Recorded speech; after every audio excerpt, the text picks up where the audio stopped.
Let me tell you the story about booth monkeys. Alright, I'm going to try my best to just read through this directly. What's up? You've already destroyed your toys, so there's nothing but toys. You just want back scratches. This is what it was all about. You were just distracting me from my my recording because you needed back scratches. Lola needed the back scratches. Does Lola love her back scratches? Dre is 35. He's driving an older model truck. He's wearing Dickies and a t-shirt, and he's got, of course, got a hat on. And he looks like at an empty mall parking lot. He looks across at the empty mall parking lot, noticing that the mall has been abandoned and is beginning to look run down. The traffic light changes from red to green, and Dre begins to drive again. As he drives to exterior city street later, Dre drives through the neighborhood that is mostly empty buildings. Many signs with phone numbers advertising that they're available for lease and property.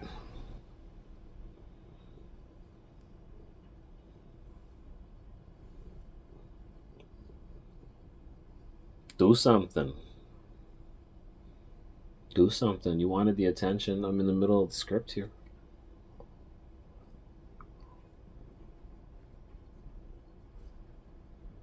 What do you want? Did you want to come on the lap? You want to sit on my lap and I can be like a supervillain reading it from his manifesto? You have to settle down and cuddle, though. Oh, no, dude. But you don't have an upper respiratory infection now, do you? You got booger nose? Let me see. Let me see that cat booger nose. Oh, you look okay. Okay.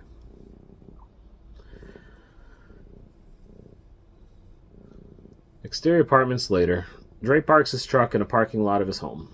He gets out of the truck and he stretches.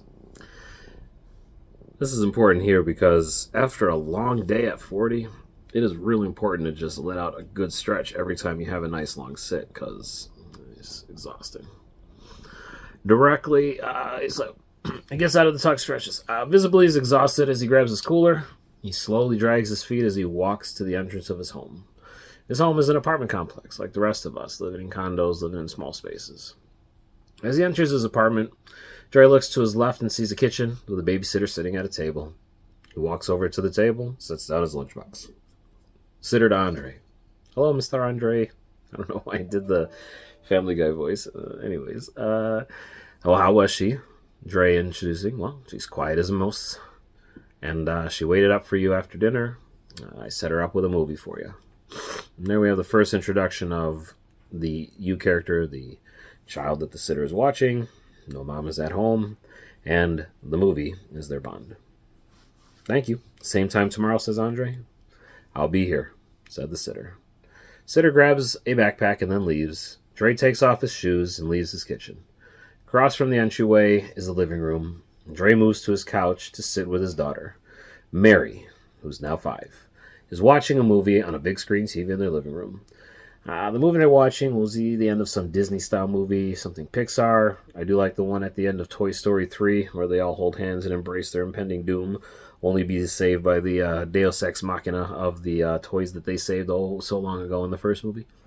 So Dre says to her, you know, when I was a projectionist and you were a baby, your mother and I took you to watch the same movie at the movie theater, you know, back in the day. And then Mary says, back when you were a projection monkey? And Dre says, well, we didn't call ourselves that. Mary says, you were some kind of monkey. He says, right now, I want to be a sleep monkey. And then I just wrecked my other recording.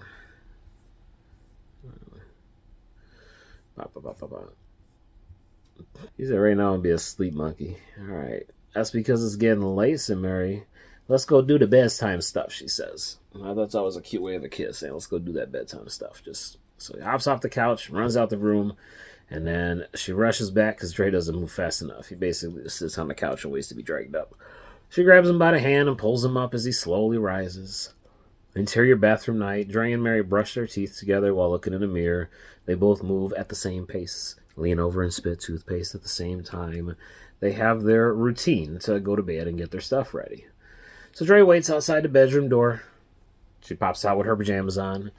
Dre sits up and brushes her hair in the room, and then they're just sitting there, tucked into bed, scratching the daughter's back. He's exhausted as he scratches her back, and right as he stops scratching for a moment, he tries to get up quietly, but she just keeps scratching my back. And that's a throwback to something my daughter and I used to share when she would have stress moments. I was her back scratcher, and it helped her sleep because it was tough being a father growing up, is what this whole movie is about. Having to spend basically the most of your life out of the house working for a living while your kids have to mostly raise themselves. And then trying to capture how important that mom and dad are, at least that parent moment with the kids, and how important it is when they're young and when you can, especially when you're working. It's really fucking difficult. Alright, so Dre's tucked her in a bed. He scratches her back. Mary says, I love it when you scratch my back. It helps me fall asleep. I can't just fall asleep yet. Can you tell me the story when you worked as a monkey? He says, okay, my Mary, I love you. But then we need to rest so I can be strong for tomorrow. Because, man, I don't know how many times I've had to wake up at 3, 4 in the morning and then work on to the afternoon into the evening and then come home and be like, oh, we're going to play and we're going to do this. And that's just being a dad. So that's where this whole new introduction of the movie comes from, is you meet Dre, you meet his daughter, and there's a sitter, and he tells the story of how he met his mother when he was a monkey. And this is where we get into the first roll titles moment. Okay, Mary, my love, we need to be strong for tomorrow. Yes, Papa. Dre, okay. Well, the year is 2005, and your mother and I haven't even met, and I had the perfect job. Mary settles into a comfortable spot to listen to the story. She may have heard it many times before, but she's still excited. Dre sits across from her, and then he begins to think back to his earlier time. So, interior morning, we now have a 20-year-old Dre sitting on a plush theater chair. He has about a 64-ounce mug of soda next to him, and he's fast asleep. His last moments as a Hollywood action movie play out on a giant screen in front of him. His alarm startles him awake. He gathers himself, stands up, and stretches much more vigorously and violently and loudly, kind of like a lion's roar. So, his alarm starts awake, he makes the lion's roar. The movie's come to an end. He raises his arms in unison as the lights come up. So, as he raises his hand, the lights come up, and that was our way of checking to make sure our final cue worked. And it was time to go back to the booth and close that projector. Alright, so the movie comes to an end. He reaches over to his radio and turns it on. Dre to Ryan, do you copy? Go ahead, says Ryan. Credit cue is perfect, so I'm going to grab a smoke and then I'll be right up. Now, I'm actually thinking of dropping the whole smoke thing because smoke has been a part of my life for a long time, but it's something I'm trying to get away from and not think something I necessarily want to put in a movie. It's just accurate to the time of what most projectionists and most anybody of our 20s was doing, so...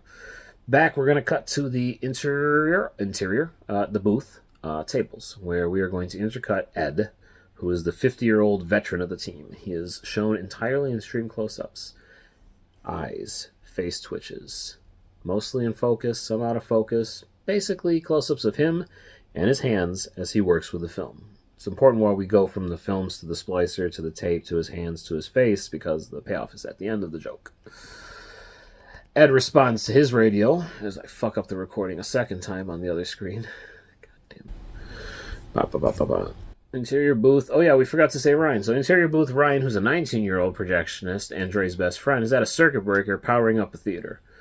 Ryan answers his radio. Okay, everything else is powered up, so we'll see you in a few.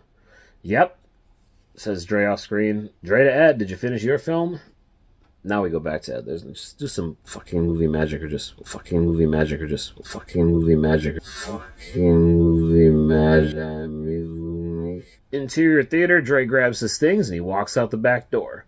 So, what I want to show on this back door is a moment of him walking out, pulling out the cigarette, and just walking in this world we had way before COVID. Because now we have the post-COVID era to deal with. There's a peaceful wind blowing over the horizon of this suburban mall. It's the same mall from the beginning of the movie, but it was back before the Depression hit.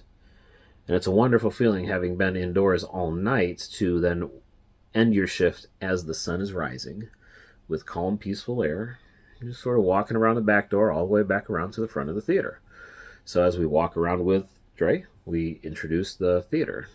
In the cold morning air, there's a frost on the windshields of the cars. There's air I'll have to fix. One of my original drafts had Dre with a different name. You can see Dre's breath in the cold air. He lights a cigarette and walks away from the door, and then we move him till he reaches the back door of the theater. Till Dre. All right, I'm changing the edits while I go. This is like the sloppiest screen reading forever. Maybe I'll get better as I go on. All right. Dre in voiceover now, talking to his daughter at the story time. We were called booth monkeys. Roll credits. What a booth monkey is, you may ask? Well, a booth monkey refers to a human trained in the art of 35mm film projection. The truth is it wasn't just 35mm film projection. We were using 35 as our standard for cinema, but we were trained in 16 and 70 if we needed to. We worked with films from across the world. Just we were film projectionists. We had strips of film that we had to tie together to project into the final thing. I wasn't a negative cutter back then. I was just dealing with the final product, but that's why they called us booth monkeys. It was actually a nickname given to us by one of our coworkers. Dre drops the smoke into a bucket and double doors. And here I was going to put something that says, like a sign on the bucket that says that anyone who throws a cigarette butt on the ground is an eco-terrorist and will be attacked by a horny duck. That was the best joke I could come with, but I may also add like some cancer stuff there because, smoking's bad, kids. Just boof forever. Boof life. Dre runs up a... Interior stairwell... Don't Google that, kids. Interior stairwell continuous. Dre runs up a flight of stairs. The walls are adorned with movie posters from the last 15 years. And that's important because when we had our projectionist rooms, we would decorate everything with posters, cardboard. It was just a throwback to the history of cinema. And every booth was different, but they were all sort of the same. Interior, exterior of that 35mm booth, Dre takes 2 steps forward and then swirls around the door next to the top of the stairwell. Inside is the 35mm strong projector with an audio rack and amps. Dre takes out his handheld computer, or cell phone, and he puts on a song. Now that song I want to use is going to be...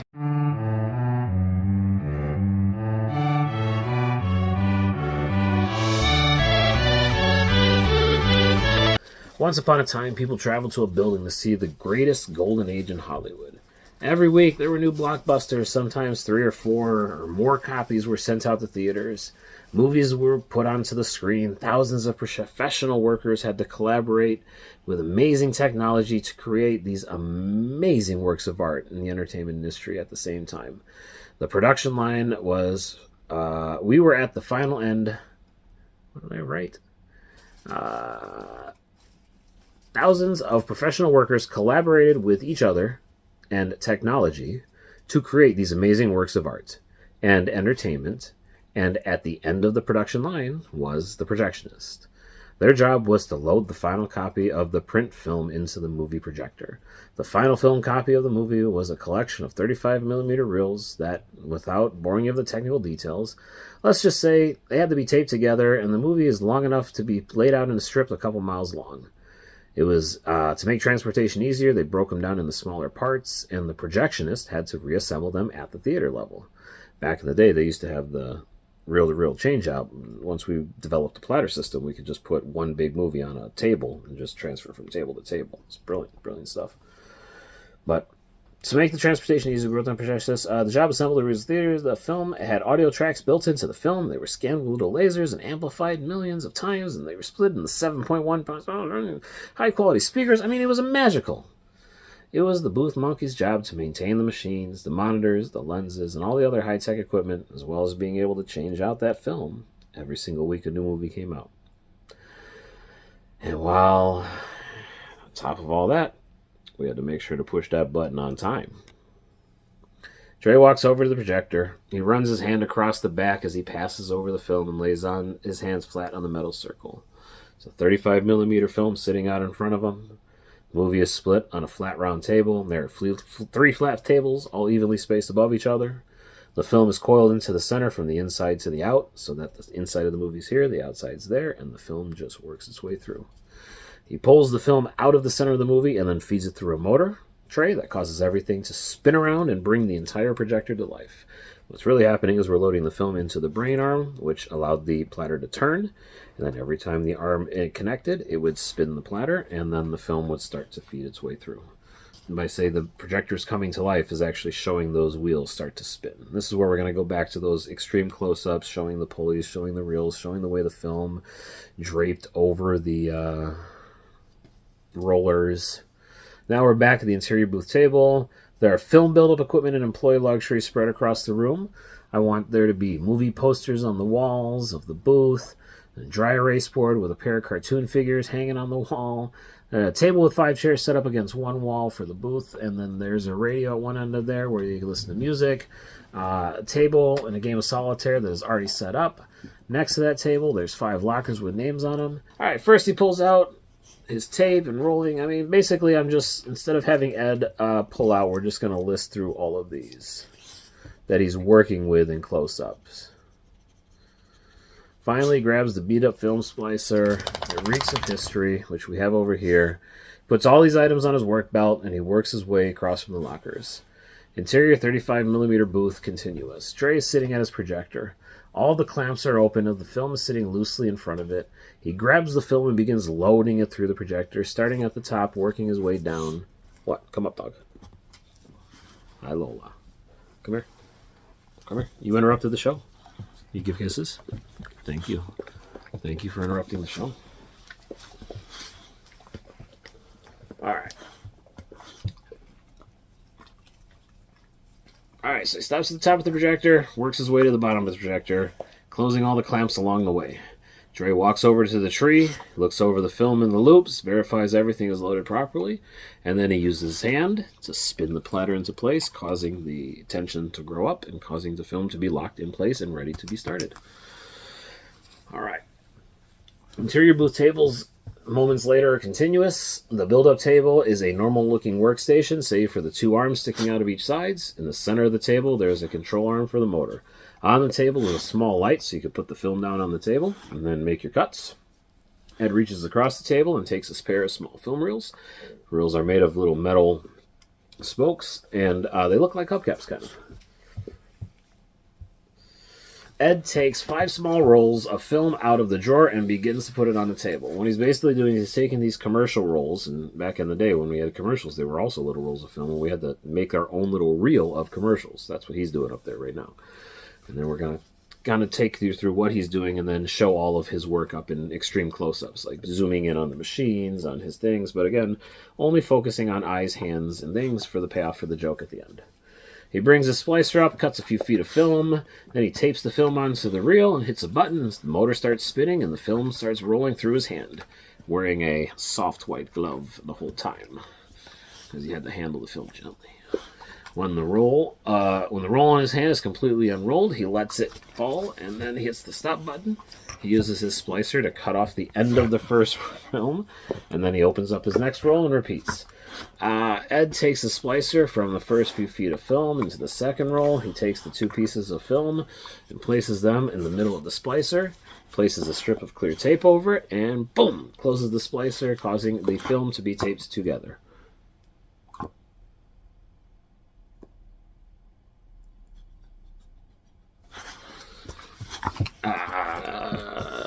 Let's see. Ed then flips the taped film over and does this again. Once the film is taped back together, he starts to spin the reel one more time. Ed works rapidly with his hands, cutting the film with mechanical precision. He holds his film up to the light to make sure the lines match up. He then uses the tape to tie the 2 pieces of film together, and he uses the splicer to finish the splice and then rolls the film forward to his next cuts.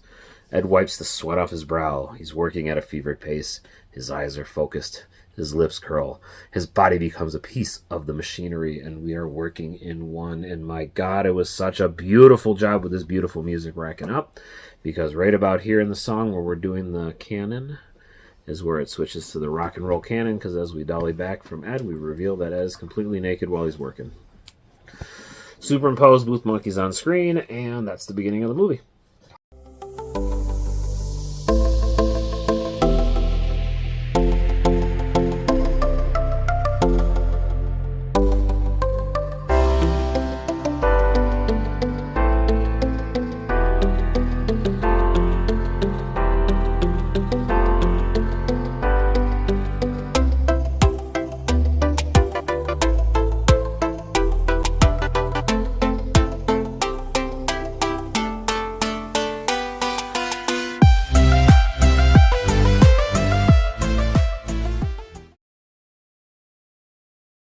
Ow. Typing the wrong buttons. I worked extra today. I was supposed to take the day off and do chores and then do this. And they decided to call me in. And I just said sure because, we have a policy of not leaving money on the table, and I do it for my patients, but I'm also running out of patience because I got to get these movies made. Booth Monkeys needs a theme song. All right.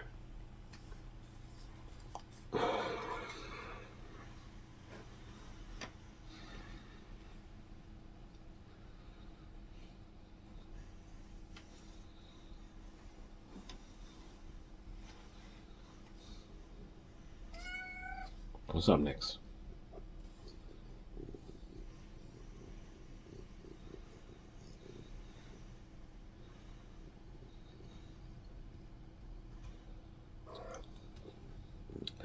What's up, kid?